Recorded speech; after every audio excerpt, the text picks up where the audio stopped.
اس اسم اعظم کو آپ 313 مرتبہ جس بھی مقصد کے لیے پڑھیں گے انشاءاللہ آپ کو اس میں 100% کامیابی حاصل ہوگی۔ آپ کا کوئی بھی مقصد ہے، آپ کی کوئی بھی ضرورت ہے، آپ کسی بھی وجہ سے پریشان ہیں، پیسوں کی وجہ سے، کاروبار کی وجہ سے، دکان کی وجہ سے، یا آپ قرضوں میں ڈوبے ہوئے ہیں اور قرضوں سے نجات حاصل کرنا چاہتے ہیں، تو اس اسم اعظم کو آپ 313 مرتبہ پڑھیں اور اس کے بعد آپ اللہ رب العزت کی ذات سے دعا کریں تو انشاءاللہ آپ کا جو بھی مقصد ہوگا، آپ کی جو بھی حاجت ہوگی، آپ کی جو بھی ضرورت ہوگی، وہ فوری طور پر اللہ رب العزت کی ذات اس کو پورا فرمائیں گے۔ کبھی کبھی اس طرح کے حالات ہوتے ہیں کہ انسان کو پیسوں کی بڑی سخت ضرورت ہوتی ہے، لیکن کہیں سے بھی کوئی انتظام نہیں ہو رہا ہوتا، تو اس وقت بھی آپ اس کو 313 مرتبہ پڑھ کر اللہ رب العزت سے دعا کیجیے گا۔ اللہ رب العزت کی ذات غیب سے آپ کے لیے انتظام فرما دیں گے اور وہاں سے آپ کو اللہ رب العزت کی ذات پیسے عطا فرمائیں گے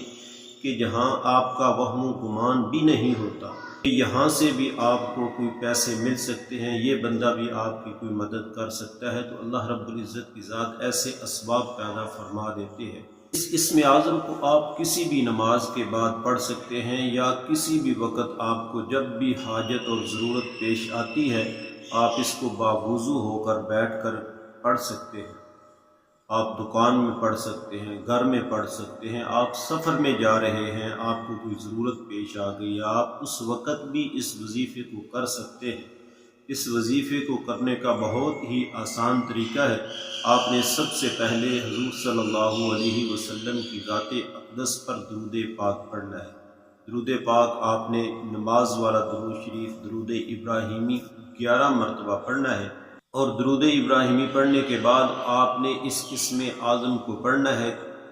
بسم اللہ الرحمن الرحیم، الف لام میم، اللہ لا الہ الا ہو الحی القیوم، یا واحد یا ذا الجلال والاکرام۔ ایک مرتبہ پھر سن لیجئے، بسم اللہ الرحمن الرحیم، الف لام میم، اللہ لا الہ الا ہو الحی القیوم، یا واحد یا ذا الجلال والاکرام۔ اس اسم اعظم کو آپ نے 313 مرتبہ پڑھنا ہے، اور 313 مرتبہ پڑھنے کے بعد آپ نے پھر سے 11 مرتبہ درود پاک پڑھنا ہے۔ آپ جس مقصد کے لیے بھی پڑھیں گے، جس حاجت کے لیے بھی پڑھیں گے، انشاءاللہ اللہ رب العزت کی ذات آپ کو آپ کے مقصد میں 100% کامیابی عطا فرمائیں گے۔ آپ نے اپنے مقصد کی نیت کرنی ہے اور اس وظیفے کو پڑھنا ہے، اور پھر آپ نے اللہ رب العزت کی ذات سے دعا مانگنی ہے۔ آپ دکان میں بیٹھے ہوئے ہیں، دکان میں کاروبار نہیں چل رہا، آپ کی دکان نہیں چل رہی، آپ دکان پہ بیٹھ کے بھی اس وظیفے کو پڑھ سکتے ہیں، اور اس کے بعد آپ اللہ رب العزت کی ذات سے بڑی عاجزی اور انکساری کے ساتھ دعا کیجیے گا۔ اللہ رب العزت کی ذات آپ کو کامیابی عطا فرمائیں گے۔